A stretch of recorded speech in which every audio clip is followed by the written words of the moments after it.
nuestra primera entrevista mostrándonos con video. Estoy demasiado emocionada. Yo soy Estela y les doy la cordial bienvenida a otro episodio de Darnos Permiso. El tema de hoy está sumamente para mí sanador. Hola Gail, ¿cómo estás? Hola, sumamente feliz, soy Gail y no puedo creer que nuestra primera entrevista presencial la hayamos hecho ni más ni menos con Julio Bebione. De esta entrevista, wow, para mí solamente les puedo adelantar que me trajo la resignificación de la muerte, me dejó con la pregunta, ¿qué es la muerte para entender la vida? Hablamos sobre el disfrute del momento presente, que debemos incrementar estos momentos en la vida para comenzar a disfrutarla, a valorarla y hasta llegamos a hablar de la libertad que depositamos en otras personas. Así que está... Increíble, totalmente de acuerdo con vos cuando decís que qué honor el nuestro que nuestra primera entrevista con video presencial haya sido con Julio Bebione.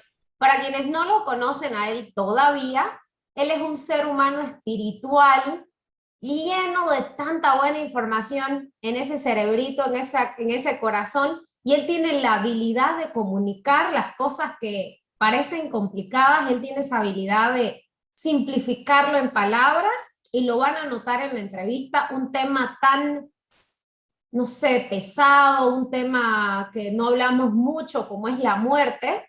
Él lo habla de una manera tan amorosa que yo también lo que me llevo y el pequeño adelanto que le puedo dar de esta entrevista, me llevo el disfrute, me llevo en que si realmente sabemos que tenemos el tiempo limitado, que este paso por la vida se va a acabar, si hacemos conciencia de eso, yo creo que disfrutaríamos más, estaríamos más presentes, gozaríamos más y nos preocuparíamos menos, nos apegaríamos menos. Y bueno, la verdad que al finalizar este episodio, yo quedé con ganas de vivir. Se los recomiendo. Quédense hasta el final. El episodio está sumamente para mí sanador.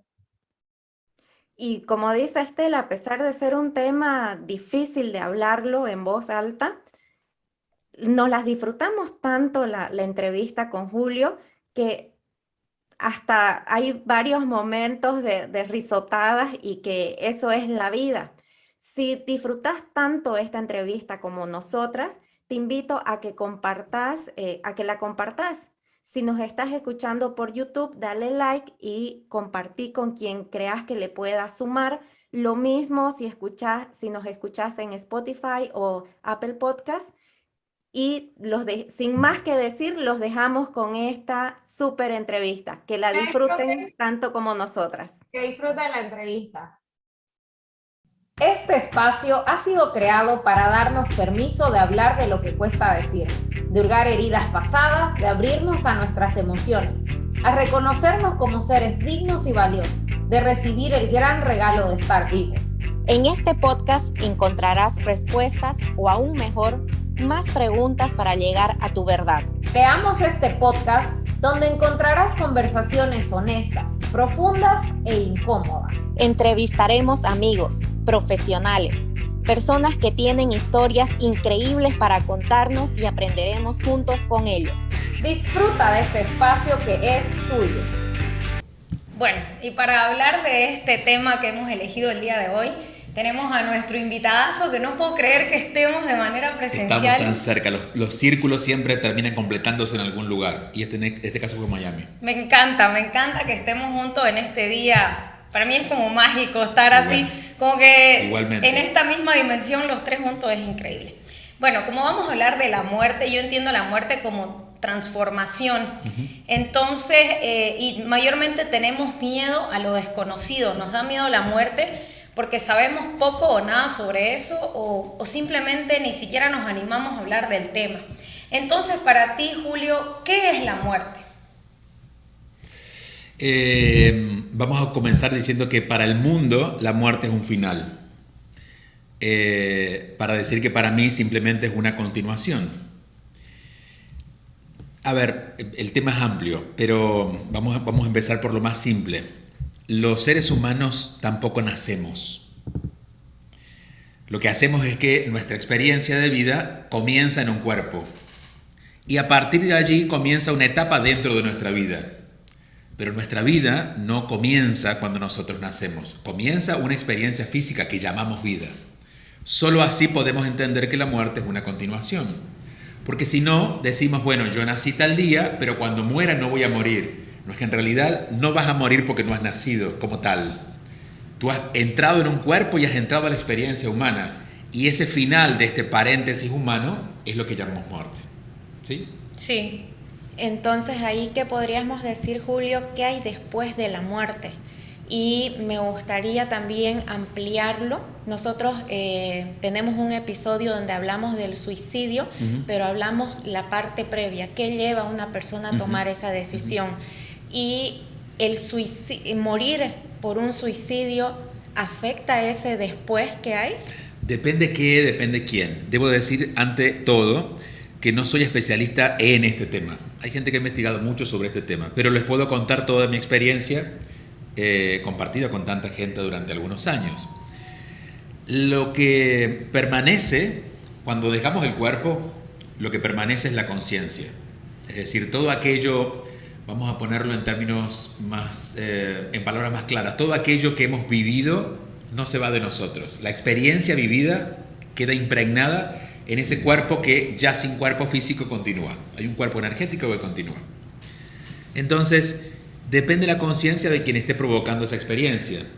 Digamos, si alguien se suicida por miedo, bueno, obviamente lo que va a tener una experiencia un poco más traumática, incluso en la salida del cuerpo, y más dolorosa, entre comillas, o más compleja después, porque va a tener que elaborar ya sin cuerpo todo lo que no pudo elaborar con cuerpo.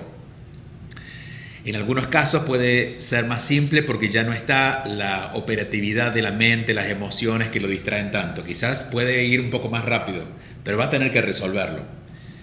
En otros casos, cuando el suicidio llega con plena conciencia, como puede ser en algunos casos la eutanasia, y no todos los procesos de eutanasia, pero en el caso de las personas estén listas y hayan desarrollado conciencia para decidir, no, digamos, desde nuestro punto de vista terminó con su vida física. En realidad eligieron vivir sin su cuerpo, que sería realmente la forma que tenemos que mirarlo. Desde ese lugar no sería nada complejo, pero no hay una ley que aplique a todos. Así como ningún ser humano es igual en su vida, ninguna experiencia después de la salida del cuerpo físico, que es lo que llamamos muerte, también es idéntica. Cada uno lleva su...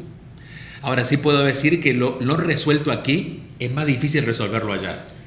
Porque si te vas con un enojo, pero no tienes cuerpo para sentirlo, si te vas con ganas enojado con tu madre y después te das cuenta, pero ya no puedes abrazar a tu madre, entonces yo solo diría que aún cuando estemos ante la mayor dificultad humana, sobre todo las dificultades emocionales, no digo las físicas, porque en el caso de la eutanasia y la física hay mucho dolor a veces que no podemos, o el cuerpo ya no da para más. Pero si es emocional, resolvámoslo aquí, es más fácil. Y eso me lleva a las personas que creen que con la muerte es el fin, con lo que se acaba, y toman la decisión de quitarse la vida para cortar ese sufrimiento, más bien están prolongándolo. Lo prolongan. No puedo decir que es más, menos, no sé qué pasa después, pero lo prolongan. Porque el sufrimiento está asentado en un lugar que no termina con el cuerpo. Digamos, si el sufrimiento fuera de mi hígado, sí. Si el sufrimiento fuera de mis brazos, sí. Pero el sufrimiento está asentado en un lugar que es etéreo y ese espacio no muere con el cuerpo. Sí. Sí, completamente. Y volviendo a lo que decía al inicio, de que tenemos miedo a lo que no conocemos, entonces, ¿por qué yo sé, de dónde nace entonces ese miedo tremendo de la muerte? O tal vez tenemos miedo a cómo va a ser, no en tanto a la muerte, sino a cómo vamos a morir. Sí, dos cosas. Tenemos miedo al momento del fallecimiento, por ponerlo en palabras, y tenemos miedo a la muerte como final. Al principio, el primero, deberíamos atenderlo con educación, debemos educarnos para la muerte. Digamos, no sé, ¿ustedes no han sido madres todavía? No. El día que sean madres seguramente van a prepararse, porque si llegaran al parto sin enterarse de qué está pasando, sería traumático, no porque el parto es traumático, sino porque se convierte en traumático al no conocer. No sé, y algo más simple, si alguien se pone a cocinar sin entender cómo se prende el fuego, lo va a pasar muy mal. Uno tiene que educarse para hacer algo. Sobre la muerte no hay educación, no hay tanta educación. De hecho, esto sirve de educación, porque ya no hablamos de estas cosas y sentimos que esos temas no los queremos tocar. Los temas de la muerte, mejor evitarlo. Ni la llames, dices. Exacto. No, no la vas a llamar, al contrario, va a venir cuando tenga que venir, pero si no te educas te va a asustar. Exacto. Entonces tenemos que educarnos y entender todo lo que ocurre con el cuerpo. Hay personas especialistas que nos pueden explicar en esa transición. Hay tanatólogos que nos ayudan a entender cómo uno va como aceptando en el cuerpo lo que el alma quiere en ese momento y permitir la transición. Uno puede educarse también con personas que cuentan lo que hay después del paso físico para entender hacia dónde vamos. Eso es importante entenderlo. Ahora, no todos los miedos a la muerte tienen que ver con ese momento. Hay algo que creo que es un poco más inconsciente, y es que el miedo a la muerte tiene que ver con el miedo a vivir. Por ejemplo, si yo sé, digamos, tú estás de vacaciones, una semana en el Caribe, en Bahamas, que es donde ustedes van a ir la próxima semana. Si tú no supieras que el 7º día se regresan, tú te relajas. Pero como tienes 7 días, tú dices, no la voy a vivir. Sí. Y si te distrajeras 5 días, dices, no, me queda solamente un día, quiero hacer todo lo que no... Bueno, el miedo a la muerte se parece a eso. Es como cuando nos damos cuenta de que eventualmente esto tiene un final, y hay que decirlo, esto tiene un final. Va a haber un momento en que ya no es que no vamos a estar físicamente con nuestros seres, que tampoco vamos a estar en nosotros. Es decir, nosotros y todo lo que pensamos de nosotros va a perecer. Eventualmente, en un término de unas semanas o unos meses, va a ser literalmente polvo. Lo que va a quedar es la conciencia. Pero desde la conciencia no podemos ni abrazar, ni disfrutar, ni comer, ni caminar, ni pasear, ni oler, ni... Entonces, claro, ¿qué ocurre? Cuando nos damos cuenta, en realidad, porque no siempre nos hemos enterado, pero cuando nos damos cuenta que nos vamos a morir, que hay un plazo, viene esta reflexión sobre en qué estoy usando mi vida. Esta es la famosa crisis, digo yo, de los 40 o de los 50 o por ahí.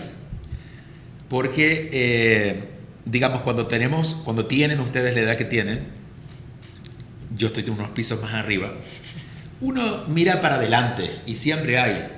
Pero cuando llegas a los 40 o a los 50, uno mira para adelante y ve que hay una curva. Entonces, la crisis tiene que ver inconscientemente con la idea de esto no es eterno. Entonces, no me quiero pasar 20 años más en este lugar que no me corresponde. No me quiero pasar mi vida dedicándole tantas horas al día a lo que no siento que es mi talento. No me quiero pasar preocupado por esto, ya no quiero tomarlo tan en serio. Entonces, yo creo que la idea de la muerte nos devuelve la voluntad de vivir más plenamente. Exactamente. Y personas que le tienen miedo a la muerte son personas que no están usando su vida en este momento plenamente. Y eso lo puedo ver, digo, no hay una estadística precisa, pero lo puedo ver con la mayoría de las personas que converso. Porque las personas que están muy preocupadas y que están muy angustiadas y que le quieren encontrar un sentido a su vida, suelo decirles, pero te vas a morir. Dicen, no me hables de eso. Y digo, bueno, ya está. Date cuenta que te vas a morir. Es decir, que esto va a terminar para que aproveches todo. Entonces tuviéramos que tener un poco más de conciencia, eso, de que educación se va a y acabar, conciencia. Ajá. de que se va a acabar y tener en cuenta, porque a veces uno, peor cuando se es más joven, 20 y tantos, no, yo tengo una vida por delante, hasta el adulto dice, tranquila, tenés toda una vida por delante, pero no Pero sabemos. fíjate, es natural que de ida no veas la bajada. Porque si tú a los 20 sabes que te vas a morir y tomas conciencia, quizás no tengas la ambición de vivir la experiencia humana por completo. Pero digamos, tienes que cometer el error para después solucionarlo, ¿no? Sí. Darle sentido a tu vida en esto de la dualidad. Entonces es natural que a los 20, a los 30 nadie entienda muy bien de qué va la vida. Pero ya un momento de la madurez uno debe comprenderla y ahí es donde aparece la idea de la muerte. Digamos que no hay un error, no es que deberíamos educar a los niños para la muerte, no sé. Lo que sí deberíamos es en un momento de nuestras vidas, cuando sintamos algún tipo de angustia relacionado con la trascendencia de nuestra vida, revisar que estamos aquí de paso. Y ahí, Julio, la muerte, obviamente si un ser querido muere, hay un duelo. Sí. Las personas que quedamos lo sufrimos, sí, y pasamos ese proceso de duelo. Pero justamente hablando, cuando muere un niño, cuando muere alguien joven, no sé, yo al menos lo siento como más doloroso porque Claro. no tuvo la oportunidad de vivir o de cumplir. No tuvo la oportunidad de vivir según tú crees que dura la vida física. Y esto es un prejuicio. Y podría decir esto, y lo tomo con la certeza personal, esto no es una certeza universal, pero es lo que siento. Nadie se va de este mundo sin haber cumplido su destino. Nadie conoce el destino. Nadie conoce si ese niño solamente vino un tiempo, el tiempo necesario para generar una experiencia para él y para su entorno, porque aquí vivimos también impactando nuestro entorno. No sabemos, yo conozco muchos matrimonios que estaban muy mal y que a partir de la muerte de uno de sus hijos todo se transformó y a lo mejor ese niño vino a traer orden. No lo sabemos. Entonces no podemos medirlo matemáticamente a la vida del alma en el... Ahora, siguiendo lo que tú dices, siempre va a haber dolor. Pueden haber entendido y escuchado este podcast 100 veces y cuando se muere alguien les va a doler, porque el dolor es parte de la experiencia del deshacimiento. Yo puedo saber, por ejemplo, que el día que tú te vayas, imaginemos que somos amigos de toda la vida, el día que tú te vayas, tú vas a estar bien porque estás en transición hacia una vida diferente y incluso mucho más entretenida. Pero yo voy a extrañar desayunar contigo una vez a la semana, voy a extrañar escuchar tu voz. Porque tu voz no la voy a escuchar, te voy a sentir, o sea, voy a pensar en ti y voy a decir, hey, aquí está, yo la estoy sintiendo, voy a escuchar una canción y voy a pensar en ti, pero nunca más voy a tener la posibilidad de escuchar tu voz. Eso se extraña. Entonces, ese duelo es necesario. Ese duelo sería como el más sano. El duelo más terrible, el que más nos cuesta salir, es cuando nos empecinamos en no aceptar y no entendemos por qué esto ocurrió, por qué se fue tan temprano, por qué... Y ahí nos empezamos a pelear con los médicos, con el mundo, hasta que nos peleamos con Dios y hasta que nos hartamos y decimos, bueno, esto es una solución y finalmente acepto. Pero ese duelo puede durar mucho tiempo. Por eso, y aquí hay otro tema, los papás o quienes acompañamos a otras personas, pero especialmente papás que son los responsables de los niños, deberían también educarse en la muerte. No porque los hijos se vayan a morir, pero para que valoren la vida de sus hijos. Porque a veces lo grave que pasa en ese proceso de duelo, lo que nos duele no es tanto que se fue, sino todo lo que nos quedó pendiente. Y me lo han dicho padres incluso de personas jóvenes que han muerto, adolescentes, bueno, y hijos, ¿no? Que siempre son más jóvenes que ellos. Y el dolor es, no sé por qué me enojé tanto con él en ese momento, no sé por qué le exigí tanto, no sé por qué. Entonces, si los padres se educan en la muerte, van a empezar a aprovechar de manera diferente la relación con sus hijos. Menos culpa. Claro. Ahora, el tipo de muerte, no sé si este es un prejuicio o creencia, pero algo tiene que ver la forma en que la persona muere como la vivió su vida. No, a ver, puede que sí. Digo, si alguien se ha drogado a todo el mundo y muere en una sobredosis, es obvio que eligió eso, ¿verdad? Pero eso no aplica para todos, porque, no sé, pienso, por ejemplo, en Facundo Cabral, que muere... que le asesinado sí. Y el tipo, digo, no era tan mala persona para morir así.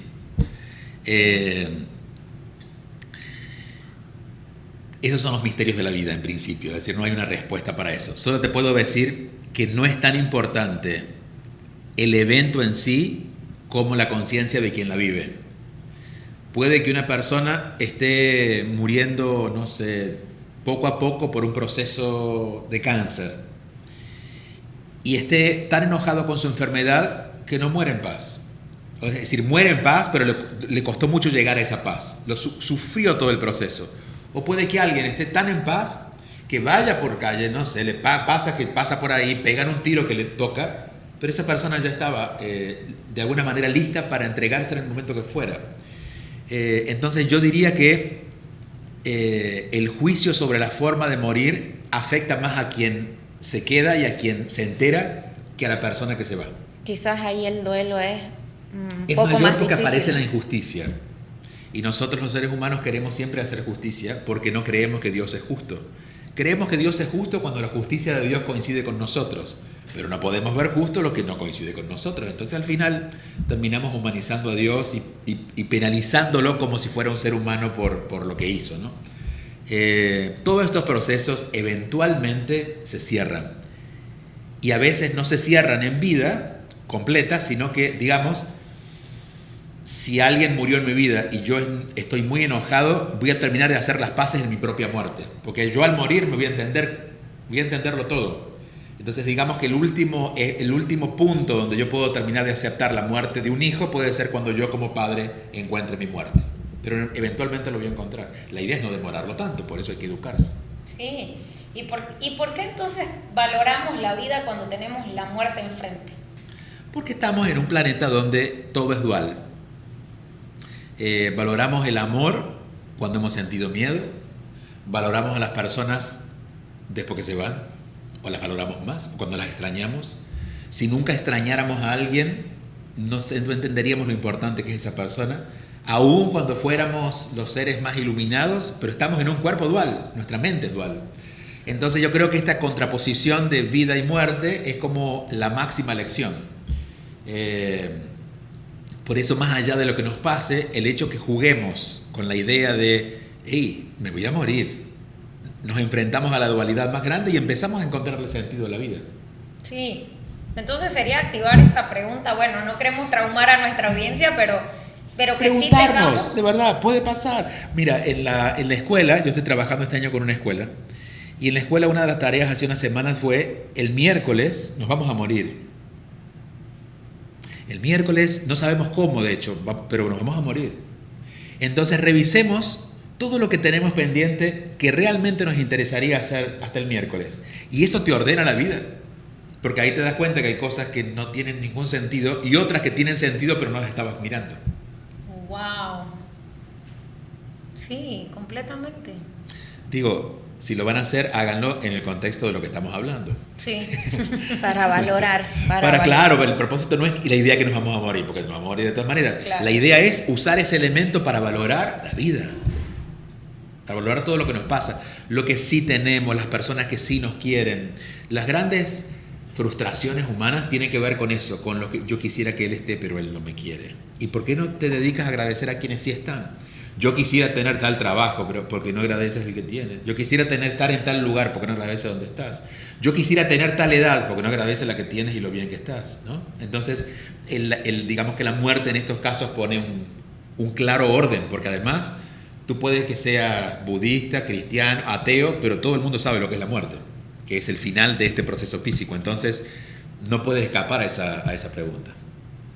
Exacto. Pone orden y bueno, el hecho de hacerme esa pregunta me hace valorar, como tú dices, lo que tengo, porque siempre vamos en lo que me falta, en lo que no tengo, en lo que pude haber sido y no fui. Como la mente es dual, siempre se va por ese lado, por lo que le falta, por lo que no quiere, por lo que no le gusta. Entonces tenemos que educarla a empezar por ejemplo, el agradecimiento, que es uno de los valores de la espiritualidad o de conexión con la vida. Es eso, es empezar a valorar lo que sí hay, lo que sí están, lo que sí tienes, lo que sí pasa.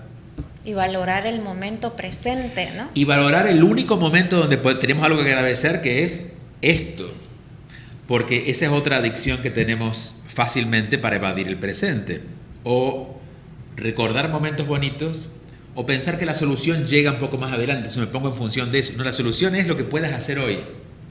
Entonces, la solución no es lo que en programa o en metas vas a lograr dentro de cuando pase. No, esa es la meta. Bueno, ponte hoy a trabajar en esto. De hecho, una persona sana mentalmente vive así. Por eso los niños, que todavía muchos están en sanidad, digamos, hasta los primeros años, viven así. El niño no está preocupado por el juguete que no tiene, está entretenido con el que tiene. Sí, Y sí. si no tiene, se lo inventa, porque con este lapicero él Y si no tiene nada, agarra el teléfono y empieza, y si no agarra un pedazo de la alfombra Pedazo de cartón. Hasta que viene alguien mayor y le promete algo diferente. Y ahí el niño entiende, empieza a mirar para allá. Pero en sí, digamos, está tan sana su mente que no mira. Julio, bueno, quizás ya la entrevista bien avanzada, pero este tema de la muerte, personalmente a mí me conectó con la pandemia. Hubo una semana, hace un par de meses atrás, donde familiares de amigos muy cercanos murieron, familiares nuestros se enfermaron y en estado de gravedad por el COVID y demás. Y para mí fue esa semana como de un bajón, por más de que uno ya entiende. Aunque entiendas lo que entiendas. Exacto, sí. Fue algo así como que me sentía baja energéticamente, desmotivada, desganada. Esta pandemia que ha traído tanta muerte, que no sé si mensaje o qué nos puede... Ha traído muchos finales, dentro de esos finales ha traído muertes. Porque han muerto proyectos, han muerto relaciones, han muerto... yo creo que cada tanto, mira, estoy pensando en la naturaleza y estoy mirando en un televisor que tenemos al frente el tiempo, el estado del tiempo, y el otro día miraba en un canal de esos una marejada que había sacado del mar todo el plástico, es decir, el mismo mar se estaba encargando de sacar todo, de limpiar. Más o menos a nivel estratégico del universo, la pandemia representaría eso. La pandemia ha venido a sacar todo lo que no es. Esto no implica que ha sacado personas que no son. Simplemente nos ha puesto ante una evidencia y quizás esas, claro, insisto, esas son cosas que nunca sabremos exactamente qué pasó. No hablo de la pandemia, sino de esas personas, cómo lo vivieron, qué pasó. Es decir, sus destinos inmersos en esto. Pero en principio, empecemos por lo más leve. Todo lo que ha terminado en nuestra vida a partir de la pandemia era algo a lo que estábamos apegados, por eso nos ha dolido, si no lo hubiéramos soltado. Y creo que en un plano mucho más profundo, las personas que se han ido en esta pandemia nos han dejado el regalo de recordarnos lo que es realmente valioso. Y esto lo voy a decir, lo puedo decir a esta altura porque hemos conversado ya del tema. Si están escuchando a partir de esto, vuelvan a escuchar. Pero la muerte es un gran regalo. En principio, porque la realización espiritual que da el proceso de irse del cuerpo es la mayor fiesta que pueda tener un ser humano por todo lo que ocurre, si se ha preparado. Nosotros, como estamos maleducados con respecto a la muerte y apegados a las personas, claro, valoramos lo que les pasó a ellos según nuestra pequeña mirada humana. Pero para ellos ha sido liberador. Entonces, y siempre me lo digo y lo comparto con las personas que están sufriendo, naturalmente, porque hay un duelo y esto es necesario vivirlo. Pero en lugar de ocuparse en reclamar con tristeza o buscar razones por las que se fueron, empecemos a desarrollar conciencia en conectarnos con ellos en ese nuevo lugar. Porque es cierto, ya no está físicamente, pero si yo me educo puedo sentir su presencia y puedo, es más, tener conversaciones con esa persona. No voy a hablar con mi voz, pero puedo conectarme. Entonces ahí la invitación es a dar el salto, porque si no quedamos como no sé, como unos pequeños ignorantes de la evolución que se quedan caprichosos porque la persona se fue y yo quiero que se quede. No, en realidad te está invitando a que descubras otro mundo, ¿no? El por qué tanto, bueno, no sé si tanto. Yo creo que también aquí ha habido y esto lo sabremos con el tiempo también, ya bajando a tierra con el tema de la pandemia, ha habido una forma de presentar la información que a veces pensamos que fueron las cosas más graves de las que han pasado. Y quizás han sido más rápido y por eso fueron más graves. Porque lo que nos ha enfrentado a la pandemia es prácticamente, más allá de lo individual o lo global, es lo que nos enfrenta a la vida. Solo que ha ocurrido más rápido y por eso sentimos que nos ha choqueado. Pero bueno, es así. Digo, esta es la vida. Qué bueno que es como si la vida o si Dios hubiera confiado en nosotros de no tienen que tomar 10 cursos, están listos. Les voy a dar, en un curso les voy a dar todo. Y esto fue lo que ocurrió, porque al final las personas que se fueron, definitivamente no era el momento según nuestro punto de vista, pero también se iban a ir. Y ese proyecto que se nos cayó, eventualmente se iba a caer, porque no era algo sólido, era algo a lo que estábamos apegados y nos rendía quizás, pero no era algo sólido, no iba a durar mucho más. Entonces, de alguna manera, conectarnos con esa visión nos va a ayudar a entender el proceso y no sufrirlo, pero no maldecirlo. Julio, ahorita ya haciendo memoria, a mí lo que me chocó esa semana era la forma realmente no sé cómo ha sido acá en Estados Unidos, pero nosotros en Bolivia y creo que en varios países de Latinoamérica, al menos al inicio de la pandemia, te enfermabas y te aislaban directamente. Sí. Entonces la familia no pudo ni ver, o sea, aislado totalmente, y muchas personas con las que yo conecté que perdieron familiares, la preocupación de, no sé, estuvo una semana, un mes internado solo. Necesitamos saber cómo murió. Sí. Cómo lo vivió. Sin dudas es injusto. Ahora, también hay las cosas siempre ocurren para que veamos algo más. Yo creo que los seres humanos hemos puesto demasiado afuera la libertad. Creemos que puede ser libre si alguien nos permite. Desde, si estoy en pareja, tengo que hacer acuerdos con mi pareja porque si no pierdo libertad. Y si estoy en un país, depende de mi gobierno. Entonces, cuando quiero más libertad, quiero que venga un gobernante que me dé más libertad. Y no nos animamos a construir nuestra propia libertad. Entonces, yo creo que el sistema nos ha mostrado en una gran pantalla cuánta libertad nosotros hemos puesto en la responsabilidad ajena. Que no te permitan tocar la mano de tu madre cuando está muriendo es muy grave. Pero es el final o es la consecuencia de haber destinado, digamos, nuestra salud depende de los médicos y de los sistemas de salud. ¿Cómo podemos dedicar a los sistemas de salud nuestra libertad de estar sanos? Porque no nos educamos y nosotros empezamos a hacer lo nuestro. Yo creo que si como masa crítica hubiéramos llegado a ese punto donde somos más libres de verdad y administramos mejor nuestras libertades, bueno, hubiéramos llegado a otra forma de vivirlo. Pero esto no es casual, es decir, si yo vivo con una persona violenta, me va a terminar pegando porque es violento.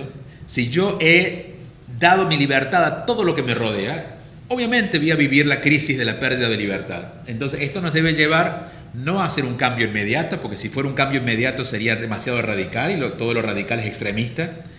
Nos iríamos de izquierda a derecha, derecha a izquierda y ahí nos pasaríamos. Pero sí replantearnos qué tipo de sociedad por lo menos queremos que vivan nuestros hijos, para empezar a construir esa sociedad y empezar a educar a esa nueva generación para que entiendan que la libertad se cultiva, que no tenemos que cambiar los gobiernos, lo que tenemos que empezar a nosotros a crear nuestras propias formas de vida para que los gobiernos se adapten. Es decir, sobre todo en Latinoamérica. En Latinoamérica, si no te levantas por la mañana y te enteras cómo está el país, no sabes cómo va a estar el día, porque hasta la economía te maneja el gobierno. Pero no es el gobierno que lo hizo, el gobierno llegó ahí porque de alguna manera muchas generaciones le fueron permitiendo. Entonces, que ellos lleguen a determinar si puedes acompañar o no a alguien en el momento de la muerte, creo que la reflexión es nuestra y decir hasta qué punto hemos entregado nuestro poder, ¿no? Totalmente, sí. Y bueno, entonces, ¿qué sugerencia le pudiéramos dar a nuestra audiencia de vivir con más liviandad? Que no sea morirnos. O sea, de vivir con más liviandad, porque ahora yo creo que toda persona el día de hoy ha experimentado la muerte de un ser querido cercano o el amigo del amigo. Entonces la muerte ha estado alrededor nuestro. Sí. Y te das cuenta que no te llevas ni tu cuerpo, que lo que decimos es mío, es mi cuerpo, sí, pero en este plano. Pero cuando morimos ni siquiera nos llevamos esto, o sea, nos llevamos nada, nos llevamos, como decía, la experiencia, lo que la conciencia ha vivido, sí. Nuestras emociones, y si no solucioné algo ahí, como dijiste, allá va a ser más difícil porque no tengo este mensajero que es el cuerpo. Entonces, ¿cómo podemos tomar un poquito más de conciencia y vivir con más liviandad, con más de que, no me va a llevar nada? Bueno, recién hablábamos de valorar lo que estamos haciendo, valorar el presente. Creo que eso, por más místico o rosa que suene en algunos casos, porque es lo que más se escribe en redes sociales, vive el presente, sí. El poder de la hora, pero no lo llegamos a entender. Nos gusta leer sobre eso, nos sentimos muy bien cuando leemos la frase, pero a los 10 minutos estamos ya pensando qué hacemos mañana. Entonces, que no sea radical, insisto, porque los cambios radicales suelen ser complejos y no sostenibles, pero empezar al menos 1 hora al día a dedicarnos a disfrutar lo que está pasando. Una de las formas más fáciles de conectarnos con el presente es el disfrute. Porque si quiero conectarme con el presente en una meditación, en realidad estoy manipulando mi mente para creer que disfruto el presente, pero estoy en control. Pero si yo me pongo aquí a conversar con ustedes a disfrutar del café, a escucharla, ustedes me escuchan, es decir, en este momento, imagino que ustedes tampoco, pero yo no estoy pensando qué voy a hacer más tarde, yo sé que tengo que irme ahora a trabajar, pero eso ya sé que viene después, estoy aquí. Entonces en este momento no hay estrés, ¿qué hacemos? Disfrutamos. Entonces si empezáramos al menos a encontrar espacios donde empecemos a disfrutar, si tienen hijos, empiezan a disfrutar de sus hijos, no a preocuparse, preocúpense un rato porque es adictivo lo que ya la preocupación, pero dediquen aunque sea 15 minutos del día a decir, bueno, solo me voy a sentar a disfrutar de él. ¿Qué voy a hacer? Si tengo un bebé, voy a disfrutar del olor de su piel, de que me abrace, voy a disfrutar lo que me dice, voy a disfrutar cuando lo veo enojado, voy a disfrutarlo. Y cuando empiezo a conectarme con esas pequeñas sutilezas de la vida, la mente, que tiene la capacidad de rehacerse, va creando otros circuitos donde aprende a disfrutar. Por ejemplo, la alimentación. Nos encanta ver programas de televisión que hablan de cocina y seguir cuentas en YouTube seguramente que nos dicen de alimentarnos mejor, pero nada de eso es más importante que disfrutar en el momento que comemos, porque hemos aprendido, teniendo tanta información, a comer analizando. Entonces, no, esto tiene 30% de carbohidratos, entonces esto lo voy a dejar. Quisiera comer más, pero no, y esto tiene un poco de grasa, y esta no es la hora. No podemos vivir así. Entonces, claro, por más que intentamos vivir bien, lo más importante no lo hacemos, que es disfrutar. Entonces yo diría que cualquier persona que empiece a encontrar razones para disfrutar y disfrute, va sanando su mente. Ustedes vienen, como yo, de Latinoamérica y conocerán mucha gente de pequeños pueblos. Gente poco instruida en términos del mundo, pero no con una capacidad de vivir. Porque esa gente cuando cocina, cocina, cuando come, come, cuando habla con sus hijos, habla con sus hijos, y cuando toman decisiones, toman la decisión. No están peleándose con ellos mismos por dentro. Entonces, claro, uno se sienta a ver esas personas que quizás están más ajadas en sus rostros porque viven más en la intemperie, pero cuando lo ven sus ojos están llenos de vida. Y esas personas en el momento de morir también se entregan y dicen, he vivido, vamos a lo que sigue. Cuando hablabas del disfrute, me conecté con, no sé si decir mi Gail la antigua, mi versión antigua. La más pequeña. La más pequeña. Para mí disfrute era cuando yo esté de vacaciones. O sea, ahora que estoy de vacaciones, exacto. Imagínate tú. Pero el disfrutar de tomar un café, eso no, porque lo vemos tan simple que eso no es un momento o sea, el disfrute lo vemos cuando estamos de celebración, cumpleaños de mi hermana, de vacaciones. Yo recién podría estar disfrutando y eso lo haces una vez al año. El sistema, porque recordemos que siempre alguien piensa cómo generar las conductas humanas, ¿no? No podemos ser tan inocentes en eso. Pero como el ser humano necesita disfrutar, el sistema ha confundido o lo vende como entretenimiento. Entonces, ¿quieres disfrutar? Tienes que viajar para allá. ¿Quieres disfrutar con tu pareja? Tienes que irte a ese restaurante con 5 o 6 velas en la mesa. ¿Quieres disfrutar de la espiritualidad? Entonces tienes que montarte en un viaje a no sé dónde para... A la India. ¿Quieres disfrutar de la comida? Entonces tienes que comprarte toda la colección de libros que te van a... No, se trata de agarrar lo que tengo en mano, y si tengo esta paletita que es la que me sirve para el café, voy a disfrutar de esto, pasándole la mano, viendo de dónde viene, acordándome que esto viene de una planta, ¿no? Lo que sea.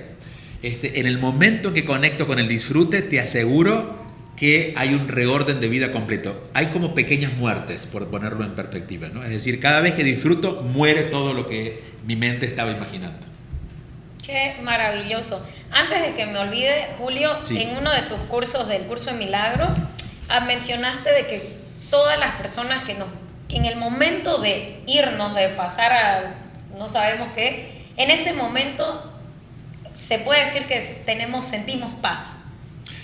Sí, allí decía que cuando, y aclaro para quienes conocen el curso de milagros, no es algo que dice el curso, sino que en nuestros encuentros de curso de milagros metemos todos los temas que podemos. Ah, sí.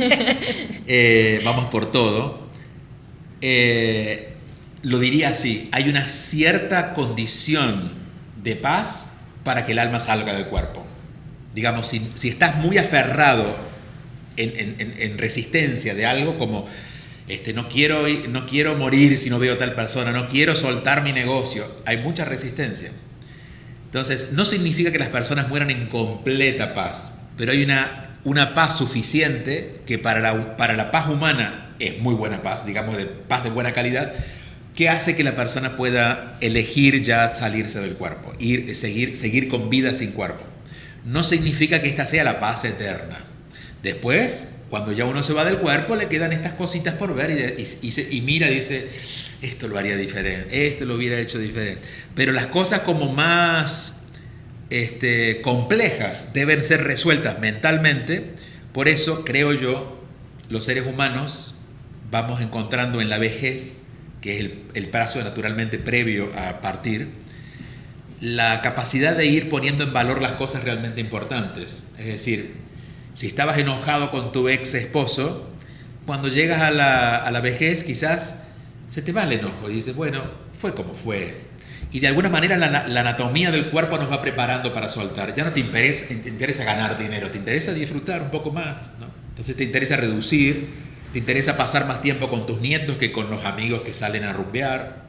Entonces, si viviéramos de alguna manera ordenados, la vida nos va llevando a que cuando nos llegue la muerte estaríamos listos y felices, vestiditos y para la foto.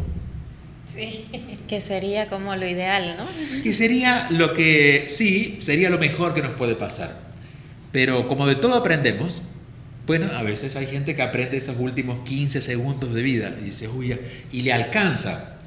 Solo que, imagino, después que pasan el proceso de la muerte y miran su vida completa y ven que no se han animado a vivir como ellos sentían, les va a quedar muchas ganas de volver a nacer. Y decir, bueno, pero ahora yo sí quiero volver a vivir mi vida, ¿no?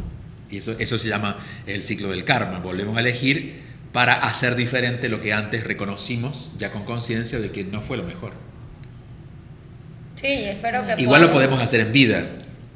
Digamos, no tenemos que morirnos para elegir. Podemos en algún momento, fíjate, hay una frase que se le atribuyen a San Francisco de Asís, al final de su oración, que dice, es muriendo como se resucita la vida eterna.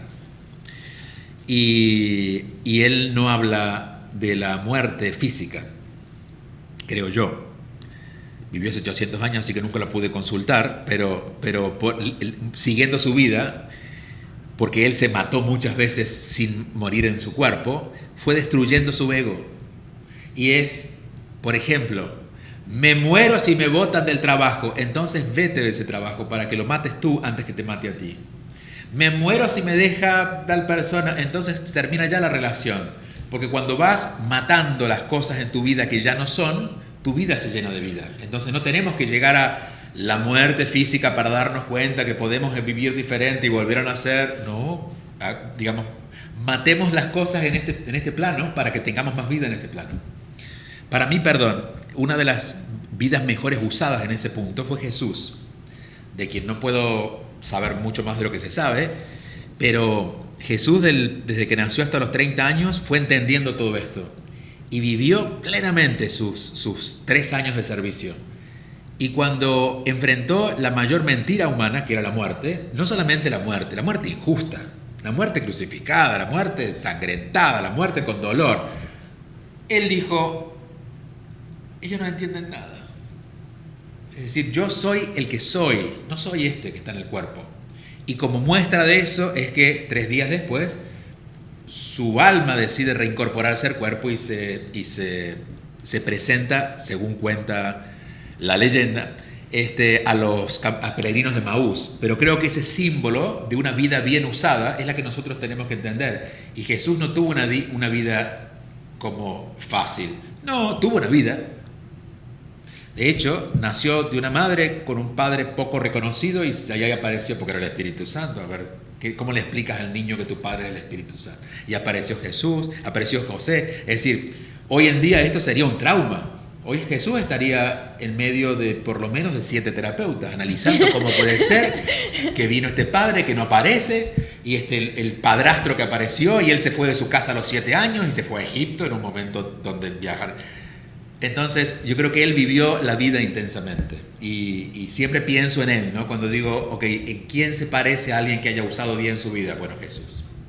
Sí, Y sí, es una clara invitación para todos a que no importa cómo, cuándo ni dónde va a suceder, eso lo tenemos claro, pero que conectemos con el disfrute, que aquí y ahora. No enfoquemos en la muerte, educarnos a la muerte para morir, porque nos vamos a morir, sino que nos eduquemos en qué es la muerte para entender la vida y empecemos a disfrutar. Sí, y dejemos de tener miedo a la vida, miedo a vivir. Y seamos nosotros mismos, que de alguna manera creo que aquí como el diagnóstico sería falta de autenticidad al que tiene miedo a la muerte. Una persona que es auténtica, que se anima a hacer lo que siente, que tiene una vida que se parece, digamos, que mira alrededor y lo ha elegido y está contento, una persona no puede tener miedo a la muerte. Lo que pasa es que cuando no vivimos nuestra vida intensamente y nos enteramos que en algún momento nos vamos a morir, claro, nos viene esta urgencia y miedo de que, pero al Tengo final que hacer esto, me viene a tengo buscar que- el tren y no tengo las maletas, ¿no? Sí, sí, totalmente. Y volviendo, creo que es lo que decías de que ya una persona edad adulta, adulto mayor, o sea, la misma genética te va preparando.